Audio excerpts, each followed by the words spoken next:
കൊച്ചിയിലമ്മ പുഴയിലെറിഞ്ഞു കൊന്ന 3 വയസ്സുകാരി പീഡനത്തിനിരയായിരുന്നുവെന്ന് പോസ്റ്റ്മോർട്ടം റിപ്പോർട്ടിലെ ഞെട്ടിക്കുന്ന വിവരം പുറത്തുവരികയാണ്. കുട്ടിയുടെ ബന്ധുവിനെ പോലീസ് കസ്റ്റഡിയിൽ എടുത്തിട്ടുണ്ട്. സ്നേഹമോൾ നൈനാനാണ് വിവരങ്ങളുമായി ചെന്നത്. സ്നേഹ, 3 വയസ്സുകാരിയായ കുഞ്ഞാണ്. മരണത്തിന് പിന്നാലെ ആ മരണം തന്നെ താങ്ങാൻ ഉറ്റവർക്കും നാട്ടുകാർക്കും നമുക്ക് ആർക്കും കഴിയാത്ത സ്ഥിതിയാണ്. അതിന് പിന്നാലെയാണ് ഇപ്പോൾ പോസ്റ്റ്മോർട്ടം റിപ്പോർട്ടിലെ ഞെട്ടിക്കുന്ന വിവരം വരുന്നത് പീഡനത്തിനിരയായി എന്ന്. എന്തൊക്കെ വിവരങ്ങളാണ് പോസ്റ്റ്മോർട്ടം റിപ്പോർട്ടിൽ നിന്ന് മനസ്സിലാകുന്നത്? ഡോക്ടർമാരുമായി സംസാരിക്കുമ്പോൾ പ്രതീക്ഷ നമ്മുടെ എല്ലാവരുടെയും മനസാക്ഷിയെ ഞെട്ടിപ്പിച്ച ഒരു സംഭവം തന്നെയായിരുന്നു കഴിഞ്ഞ ദിവസം തിരുവാങ്കുളത്ത് നടന്നത്. സ്വന്തം കുഞ്ഞിനെ ഒരമ്മ പുഴയിലെറിഞ്ഞു കൊന്ന അതിദാരുണമായ സംഭവം. ആദ്യഘട്ടത്തിൽ കുട്ടിയെ കാണാതായി എന്നാണ് വിചാരിച്ചത്. അതിനുശേഷം അല്പസമയം കഴിഞ്ഞ കുട്ടിയുടെ മൃതദേഹം പുഴയിൽ നിന്നും കണ്ടെടുക്കുകയായിരുന്നു. ഇപ്പോൾ ആ സംഭവത്തിലാണ് നിർണായകമായ ഒരു വഴിത്തിരിവ് എന്ന് തന്നെ പറയേണ്ടിയിരിക്കുന്നു. ഈ വഴിത്തിരിവിന് കാരണമായത് കുട്ടിയുടെ പോസ്റ്റ്മോർട്ടത്തിലെ പ്രാഥമികമായ കണ്ടെത്തലുകളാണ്. കുട്ടിയുടെ ശരീരത്ത് കുറച്ച് പാടുകൾ കണ്ടെത്തിയിരുന്നു. ഇത് തന്നെയാണ് ഒരു കുട്ടി പീഡനത്തിനിരയായേക്കാം എന്നൊരു സംശയം ഡോക്ടർമാർ പോലീസിനോട് ഉന്നയിച്ചത്. തുടർന്നാണ് പോലീസ് ഈ കുട്ടിയുമായി ബന്ധപ്പെട്ട കുട്ടിയുടെ അടുത്ത ബന്ധത്തിൽ ഈ കുഞ്ഞു പ്രായത്തിനുള്ള എത്രമാത്രം വേദനകളും യാതനകളുമാണ് ആ കുഞ്ഞു കുരുന്ന് അനുഭവിച്ച് കൂട്ടിയെന്ന് ആലോചിക്കുന്ന സമയത്ത് നമുക്ക് ഒരു മനുഷ്യജീവിക്കും അതൊന്നും ഉൾക്കൊള്ളാൻ പോലും കഴിയില്ല. കാരണം എത്രയോ കാലങ്ങളായിട്ട് ആ കുഞ്ഞ് ആ വീട്ടിൽ പീഡനത്തിന് ഇരയായിക്കൊണ്ടിരിക്കുമായിരുന്നു. അതും അച്ഛൻ്റെ ബന്ധു പീഡിപ്പിച്ചുകൊണ്ടിരിക്കുമായിരുന്നു. ഒന്ന് ആലോചിച്ച് നോക്കി, ആ കുഞ്ഞിനെ അമ്മ നിരന്തരമായിട്ട് അല്ലെങ്കിൽ ഉപദ്രവിക്കുമായിരുന്നു എന്നുള്ള കാര്യം കൃത്യമായിട്ട് എല്ലാവരും സാക്ഷ്യപ്പെടുത്തുന്നു. അല്ലെങ്കിൽ ഈ പറഞ്ഞ അച്ഛൻ പറയുന്നു, ആ ചേട്ടൻ പറയുന്നു. അപ്പം അങ്ങനെ ആണെന്നുണ്ടെങ്കിൽ പോലും നമുക്കറിയുന്ന ഒരു കാര്യമാണ്, ഈ കുഞ്ഞുങ്ങൾക്ക് അമ്മമാർ എത്ര വേദനിപ്പിച്ചു കഴിഞ്ഞാലും അവർ അമ്മയുടെ അടുത്തേക്ക് ഓടിപ്പോവും. അതാണ് അവരുടെ ശീലം എന്ന് പറയുന്നത്. അതിന് തെളിവ് തന്നെയാണ്. അത്രയും ഉപദ്രവിച്ചിട്ടുണ്ടെങ്കിൽ പോലും ആ അമ്മയുടെ ഒക്കത്തിരുന്ന് ഒന്നും പറയാതെ ആ കുഞ്ഞ് ഒരു തരത്തിലുള്ള ഭാവവ്യത്യാസവും ഇല്ലാതെ അല്ലെങ്കിൽ എതിർപ്പും പ്രകടിപ്പിക്കാതെ അമ്മയുടെ ഒക്കത്തിരുന്ന് പോകുന്ന ഒരു വീഡിയോ നമ്മളൊക്കെ കണ്ടതാണ്. അപ്പോൾ സ്വാഭാവികമായിട്ടും അമ്മയിൽ വിശ്വാസം അപ്പോഴും അവൾ അർപ്പിച്ചിട്ടുണ്ടായിരുന്നു. അതിനുശേഷം അമ്മ എടുത്തെറിയുന്ന സമയത്ത് സ്വാഭാവികമായിട്ടും എത്ര വട്ടം അവൾ മനസ്സിൽ ചിന്തിച്ചിട്ടുണ്ടാവും, അല്ലെങ്കിൽ എത്ര വട്ടം അവൾ അമ്മയെ എന്നെ രക്ഷിക്കുമെന്നോ അല്ലെങ്കിൽ ആ ഒരു യാതനയോടുകൂടി അവൾ കരഞ്ഞിട്ടുണ്ടാവും. അവിടെ നിന്ന് ആ കുഞ്ഞ് അനുഭവിച്ചു കൂട്ടിയ അവസാനത്തെ ആ ഒരു വേദന എന്ന് പറയുന്നത് അതിനേക്കാളും എത്രയോ ഇരട്ടിയായിരുന്നിരിക്കും ഈ പീഡനത്തിന് ഇരയായിക്കൊണ്ടിരുന്നപ്പോൾ ആ കുഞ്ഞു കുട്ടി, ആ ഒന്നും അറിയാത്ത 3-3.5 വയസ്സുള്ളൊരു കുഞ്ഞിനെ പീഡിപ്പിക്കുക എന്ന് പറയുന്ന സമയത്ത് സ്വാഭാവികമായിട്ടും ഒന്ന് ആലോചിക്കുക. അതിലപ്പുറത്തേക്ക് ഈ ഒരു വാർത്തയുടെ താഴെ വന്ന കമൻറ്റുകളാണ് എന്നെ അതിശയിപ്പിച്ചത്. അത് ഉറപ്പായിട്ടും അമ്മയുടെ കാമുകനായിരിക്കും. ഒരു ചാനലിൽ ഒരു റിപ്പോർട്ടർ പറയുവാണ്, ഒരുപക്ഷെ അമ്മ കാമുകനെ, അതായത് ആ കൊന്ന അല്ലെങ്കിൽ ഇത്രയും കാലം പീഡിപ്പിച്ചുകൊണ്ടിരുന്ന ഒരു വ്യക്തിയെ മറയ്ക്കാൻ വേണ്ടിയിട്ടായിരിക്കും അവർ മിണ്ടാതിരുന്നുള്ള കാര്യം.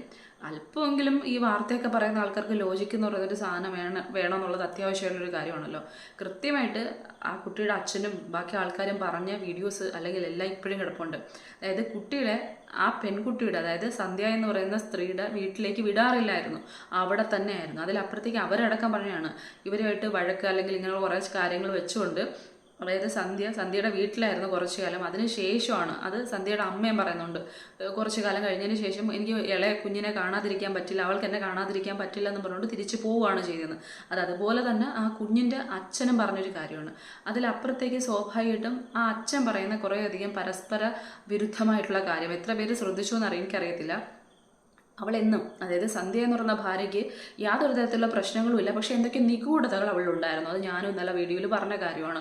അയാൾ പക്ഷേ പറയുന്ന കാര്യം, എല്ലാ ദിവസവും കൃത്യം 6 മണിക്ക് എഴുന്നേറ്റ് എനിക്ക് ചായ തരുന്ന ഭാര്യ, അതിലപ്പുറത്തേക്ക് തുണിയെല്ലാം അലക്കിയിടുന്ന ഭാര്യ, അങ്ങനെ അവൾക്ക് പ്രത്യേകിച്ച് ഒരു കുഴപ്പങ്ങളുമില്ല, എല്ലാ കാര്യങ്ങളും കൃത്യമായിട്ട് ചെയ്യുന്ന ഭാര്യ. പിന്നെ വീണ്ടും കുറച്ച് കഴിയുമ്പോഴത്തേക്ക് ഭാര്യയുടെ കുറ്റങ്ങൾ ഓരോന്നായിട്ട് വിളമ്പാൻ തോന്നുന്നു. എൻ്റെ മകനോട് വേണമെങ്കിൽ ചോദിച്ചു നോക്കി, ഇവിടെ ടിഫിൻ പോലും അവൾ ഉണ്ടാക്കാറില്ലായിരുന്നു.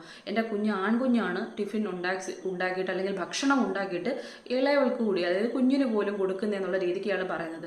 ഈ വ്യക്തി തന്നെ നാവെടുത്ത് പറയുവാണ്, അവൾ പോയത് ഒരു കലം ചോറും ഉണ്ടാക്കി വെച്ചിട്ടാണ്, അതും അവിടെ ഇരിക്കുമല്ലേ എന്ന്. അപ്പോൾ സ്വാഭാവികമായിട്ടും ഒരിക്കലും അടുക്കളയിൽ കയറില്ല അല്ലെങ്കിൽ ആഹാരമൊന്നും ഉണ്ടാക്കില്ല എന്ന് പറയുന്ന വ്യക്തിയുടെ കാര്യമാണ് ഈ പറഞ്ഞുകൊണ്ടിരിക്കുന്നതെന്ന് പറയുന്നത്. അതിലപ്പുറത്തേക്ക് എന്തൊക്കെയോ വൈരുദ്ധ്യതകൾ അല്ലെങ്കിൽ വിരുദ്ധമായിട്ടുള്ള ചില കാര്യങ്ങളെന്ന് പറയുന്നത്. ഇനി അമ്മയ്ക്ക് നേരത്തെ തന്നെ, കാരണം അച്ഛൻ്റെ ബന്ധുവായിട്ടുള്ള വ്യക്തി തന്നെ ആയിരുന്നു പീഡിപ്പിച്ചുകൊണ്ടിരുന്നതെന്നുള്ള കാര്യം വ്യക്തമായിട്ട് വരെ അയാളെ പോലീസ് അറസ്റ്റ് ചെയ്യുകയും ബാക്കി ക്വസ്റ്റ്യൻ ചെയ്തുകൊണ്ടിരിക്കുന്ന ഒരു കാര്യമാണ്. അപ്പോൾ സ്വാഭാവികമായിട്ടും അവിടെ വെച്ച് അച്ഛൻ്റെ വീട്ടിൽ വെച്ച് തന്നെയാണ് നടന്നുകൊണ്ടിരുന്നത്. അച്ഛൻ്റെ വീട്ടിൽ അച്ഛൻ മാത്രമല്ല, നമ്മൾ ആ വീഡിയോയ്ക്കകത്ത് കൃത്യമായിട്ട് കണ്ടുകൊണ്ട് എത്ര പേരുണ്ടെന്നുള്ള കാര്യം, ആ കുട്ടിയുടെ അച്ഛമ്മയുണ്ട്, ഇങ്ങനെ കുറേ ആൾക്കാരവിടെ ഉണ്ട്. അപ്പോൾ സ്വാഭാവികമായിട്ടും ഇവരൊക്കെ പിന്നെ എവിടെ പോയിരുന്നു ഇത്രയും കാലം, അല്ലെങ്കിൽ ഇത്രയും കാലം ആ കുഞ്ഞു മനസ്സ് അല്ലെങ്കിൽ കുഞ്ഞു ശരീരം ഇത്രയും വേദന സഹിച്ചുകൊണ്ടിരുന്ന സമയത്ത് ഇവരൊക്കെ എന്ത് ചെയ്തുകൊണ്ടിരിക്കുകയായിരുന്നു, അല്ലെങ്കിൽ ഇവർക്കൊക്കെ അറിയുന്ന കാര്യമാണോ എന്ന് പോലും സംശയം തോന്നുകയാണ്. കാരണം ഒരു കുഞ്ഞു കുട്ടിയുടെ ശരീരം ഇത്രയും പെട്ടെന്ന് തീക്ക് ഇരയാക്കപ്പെടുന്നതെന്ന് പറയുന്നത്, ആ കുഞ്ഞിനെ വേണമെങ്കിൽ ദഹിപ്പിക്കുന്നതിനപ്പുറത്തേക്ക് നമുക്കറിയുന്ന കാര്യമാണല്ലോ. കുഞ്ഞിനെയൊക്കെ, നമ്മുടെ പൊടി കുഞ്ഞിനെയൊക്കെ തീക്ക് ഇരയാക്കുക എന്ന് പറയുന്നത് സ്വാഭാവികമായിട്ടും നമുക്ക് ഉൾക്കൊള്ളാൻ പറ്റാത്തൊരു കാര്യമായിരിക്കും. ഭയങ്കരമായിട്ട് അതും അത്ര കേട്ട് അറിവില്ലാത്തൊരു കാര്യമാണ്. പലപ്പോഴും അടക്കം ചെയ്യുകയാണ് ചെയ്യുന്നതെന്ന് പറയുന്നത്. അപ്പോൾ സ്വാഭാവികമായിട്ടും ഇവിടെ എന്തൊക്കെയോ മറയ്ക്കാൻ വേണ്ടിയിട്ടാണോ ഇത്ര ധൃതി പിടിച്ചിട്ടുള്ള ഒരു ദഹിപ്പിക്കൽ നടന്നതെന്നൊരു ക്വസ്റ്റ്യൻ, ഒരു സംശയം അതവിടെ വരുന്നുണ്ട്. അതിലപ്പുറത്തേക്ക് അമ്മയിലേക്ക് മാത്രം കുറ്റം ആരോപിക്കപ്പെടുന്ന സമയത്ത് ഒരു സംശയം ഭയങ്കരമായിട്ട്, കാരണം ഒരു പശ്ചാത്താപ ബോധവും ഇല്ലാതെ കൃത്യമായി പോലീസുകാർ കൊടുത്ത ഭക്ഷണം വാങ്ങിച്ച് കഴിച്ച് അവിടെ സുഖമായി കിടന്നുറങ്ങിയ അമ്മ എന്ന് പറയുന്ന സമയത്ത് എന്തിനു ചെയ്തു എന്ന് ചോദിച്ച സമയത്ത് ഞാൻ കൊന്നു അത്രമാത്രം, എനിക്ക് കൊല്ലാൻ തോന്നി, ഞാൻ കൊന്നു, ഇങ്ങനെ പറയുന്ന ഒരമ്മ. അപ്പോൾ സ്വാഭാവികമായിട്ടും ആ സ്ത്രീയുടെ ഇരുത്തം അല്ലെങ്കിൽ ആ പറച്ചിൽ, ഈ രീതിയെല്ലാം കൂടെ കണക്കിലെടുക്കുന്ന സമയത്ത് ഇനി ഈ സ്ത്രീക്ക് ഇത് അറിയുന്ന കാര്യമാണോ എന്നൊരു സംശയം കൂടി വരുന്നൊരു കാര്യമാണ്. പലപ്പോഴും പല ആൾക്കാരും ഈ കമൻറ്റ് സെക്ഷനിലൂടെ പറയുന്നത് പോലെ തന്നെ കുഞ്ഞിനെ ഇങ്ങനെ പീഡിപ്പിച്ചുകൊണ്ടിരിക്കുന്ന കാര്യം അറിയാമെങ്കിൽ അത് കൊന്നുകളയുക എന്നുള്ളതല്ല അതിൻ്റെ പോംവഴി എന്ന് പറയുന്നത്. സ്വാഭാവികമായിട്ടും അതിന് കൃത്യമായിട്ട് ആ കുഞ്ഞ് അറിയിക്കാനുള്ള ആൾക്കാരെ അറിയിക്കുക, അതിലപ്പുറത്തേക്ക് പോലീസിൽ കംപ്ലയിൻറ്റ് ചെയ്യാൻ പറ്റുന്ന കാര്യമാണ്. ആ കുഞ്ഞിന് പിന്നെയും ജീവിതമുള്ള കാര്യമാണ്. അപ്പം അതങ്ങനെയുള്ള വഴികൾ നോക്കായിരുന്നു. പിന്നെ ഈ പറയുന്ന മാനസികമായിട്ട് വളർച്ചയില്ലാത്തൊരു സ്ത്രീ ആണെന്നുണ്ടെങ്കിൽ സ്വാഭാവികമായിട്ടും ഇതിനെക്കുറിച്ച് എന്തായിരിക്കും എന്നുള്ള കാര്യം നമുക്ക് പോലും ചിന്തിക്കാൻ പറ്റാത്തൊരു കാര്യമാണ്.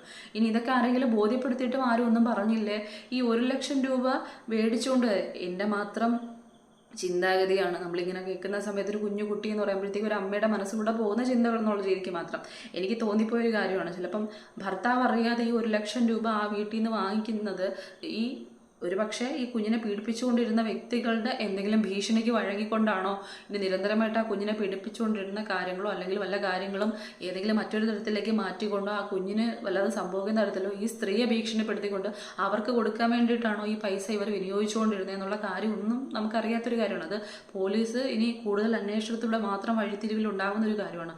അതിലപ്പുറത്തേക്ക് ഇനി എന്തായാലും ഏത് തരത്തിലേക്കുള്ളതായാലും അമ്മ കുഞ്ഞിനെ കൊന്നു എന്നത് ഒരിക്കലും ന്യായീകരിക്കാൻ പറ്റാത്തൊരു തെറ്റ് തന്നെയാണ്. ആ കുഞ്ഞ് അത്രയും കാര്യങ്ങൾ നേരിടേണ്ടി വന്നിട്ടുണ്ടായിരുന്നു, ആ കുഞ്ഞ് ശരീരം ഇത്രയും വേദനിച്ചിട്ടുണ്ടായിരുന്നു എന്ന്. ആ കുഞ്ഞിനെ ഉറപ്പായിട്ടും കുളിപ്പിക്കുന്നത് അമ്മ തന്നെ ആയിരിക്കും. അപ്പം ശരീരത്തിലെ ആ പാടുകളും ബാക്കി കാര്യങ്ങളും അമ്മ കണ്ടിട്ടുണ്ടാവുക തന്നെ ചെയ്യും. അപ്പം സ്വാഭാവികമായിട്ടും അത് അറിഞ്ഞിട്ട് മറ്റുള്ളവരെ അറിയിക്കുക അല്ലെങ്കിൽ അതിനെ രക്ഷിക്കാൻ ഒരുപാട് വഴികളുണ്ടായിരുന്നു. ഇതല്ല അതൊന്നാമത്തെ കാര്യം എന്ന് പറയുന്നത്. പക്ഷേ ചില സമയത്തെങ്കിലും തോന്നിപ്പോകുന്നൊരു കാര്യം, മനസ്സിന് ഒരു തരത്തിലും പിടിയില്ലാത്തൊരു സ്ത്രീ ആവുന്ന സമയത്ത് എൻ്റെ കുഞ്ഞിനെ നിരന്തരമായിട്ട് അതിൻ്റെ അച്ഛൻ്റെ വീട്ടുകാർ അല്ലെങ്കിൽ ബന്ധുക്കൾ ഇങ്ങനെ പീഡിപ്പിച്ചുകൊണ്ടേയിരിക്കുകയാണ്, അതിൻ്റെ ഗതി എന്താവുമെന്ന് ആലോചിച്ചിട്ട് ഒരു മനസ്സിനും കരുത്തില്ലാത്തൊരു സ്ത്രീ ചെയ്തു കൂട്ടിയൊരു കാര്യമാണെങ്കിൽ അതിനെ കൂടുതലായിട്ട് പഴി പറയാൻ എനിക്ക് തോന്നുന്നില്ല. എന്നെ എത്ര ആൾക്കാർ പഴി പറഞ്ഞു കഴിഞ്ഞാലും എന്താ പറയുന്നത്, ഞാനതിൽ ബോധേഡാവുന്നില്ല എന്നുള്ള കാര്യം തന്നെയാണ്. കാരണം മനസ്സിന് കട്ടിയില്ലാതാവുന്നൊരു സ്ത്രീക്ക് സ്വാഭാവികമായിട്ടും അതിനെക്കുറിച്ച് പറഞ്ഞിട്ട് കാര്യമില്ല. പക്ഷെ അച്ഛൻ പറഞ്ഞ ചില കാര്യങ്ങളെന്ന് പറയുന്നത് ഇതിൽ അമ്മയ്ക്ക് എന്ത് ശിക്ഷ കൊടുക്കുന്നോ അത് തന്നെയാണ്. ശിക്ഷ കൊടുക്കാതെ വിടുക എന്നുള്ളതല്ല, എന്ത് കൊടുക്കുന്നോ അതിന് കൂട്ടുത്തരവാദിത്തം കൃത്യമായിട്ട് അയാൾക്കുള്ള ഒരു കാര്യമാണ്. ഇന്നത്തെ വീഡിയോയിൽ പറഞ്ഞതുപോലെ തന്നെ അമ്മ കുഞ്ഞിനെ ഉപദ്രവിക്കുകയായിരുന്നുണ്ടെങ്കിൽ അതിൽ കൃത്യമായിട്ട് തക്കതായിട്ടുള്ള കാര്യങ്ങൾ ചെയ്യാനുള്ള ഒരു കാര്യം അയാൾക്ക് വേണമായിരുന്നു. അതിലപ്പുറത്തേക്ക് അച്ഛൻ്റെ വീട്ടിലിരുന്നുകൊണ്ട് തന്നെ ആ കുഞ്ഞിനെ പീഡിപ്പിക്കപ്പെട്ടിട്ടുണ്ടെങ്കിൽ അത് തിരിച്ചറിയാതെ പോയ അച്ഛൻ്റെ സ്നേഹത്തിനെയും സംശയിക്കേണ്ടിയിരിക്കുന്നു. അത് വാസ്തവമായിട്ടുള്ള കാര്യം തന്നെയാണ്. കാരണം കുഞ്ഞു ശരീരം ഈ പറയുന്ന നമുക്കൊക്കെ അറിയുന്ന കാര്യമാണല്ലോ. അച്ഛൻ എന്ന് പറയുന്ന സമയത്ത് ഇന്ന് മറ്റ് പലതരത്തിലേക്കും പോകുന്നെങ്കിലും കുഞ്ഞിന് ഉടുപ്പ് മാറ്റി കൊടുക്കുക, കുളിപ്പിക്കുക, ഇതൊക്കെ അച്ഛനും ചെയ്യാൻ പറ്റുന്നൊരു കാര്യമാണ്.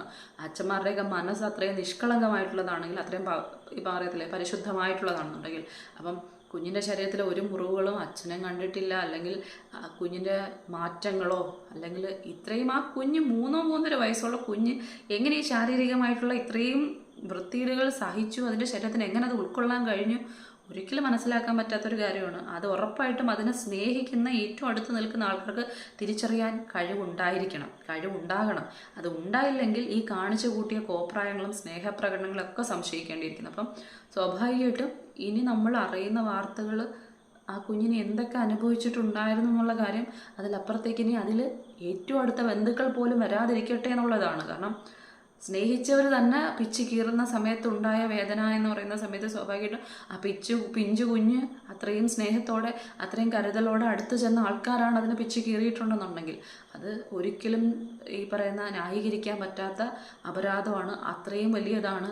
ആ അമ്മ അതിന് വേണ്ടിയിട്ടാണോ ഇതൊക്കെ ചെയ്ത് കൂട്ടിയെന്ന് പോലും അറിയാത്തൊരു കാര്യമാണ്. ഇതൊക്കെ പറയുന്ന സമയത്താണോ അവരെന്നെ തഴഞ്ഞെന്ന് പോലും അറിയാത്ത കാര്യമാണ്.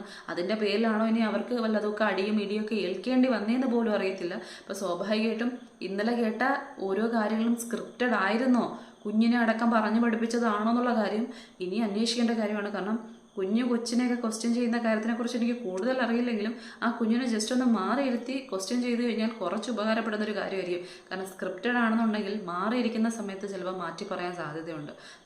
ഇപ്പം കുട്ടികളെ പഠിപ്പിക്കുന്ന ഒരു വ്യക്തി കൂടി ആയതുകൊണ്ട് കൊച്ചു കുട്ടികൾ ഏത് തരത്തിൽ വേണമെങ്കിലും എന്തെങ്കിലും ഒന്ന് മേടിച്ചു കൊടുക്കുക എന്ന് പറഞ്ഞാൽ പോലും എന്ത് വലിയ കള്ളങ്ങൾ പോലും പറയാൻ തയ്യാറാവുന്നതാണ്. അപ്പം നമ്മളെല്ലാം സംശയിക്കേണ്ടിയിരിക്കുന്നു. ഇനി എത്ര സംശയിച്ചെന്ന് പറഞ്ഞാലും എന്തൊക്കെ പറഞ്ഞു കഴിഞ്ഞാലും ആ കുഞ്ഞു ജീവൻ പൊഴിയുന്നതിന് മുമ്പ് ഒരുപാട് അനുഭവിച്ചിട്ടുണ്ടായിരുന്നു എന്നുള്ളതാണ്. അപ്പം ഇതിനൊക്കെ ആരോട് മാപ്പിരക്കും എന്നുള്ളത് കാലം തെളിയിക്കേണ്ട കാര്യമാണ്.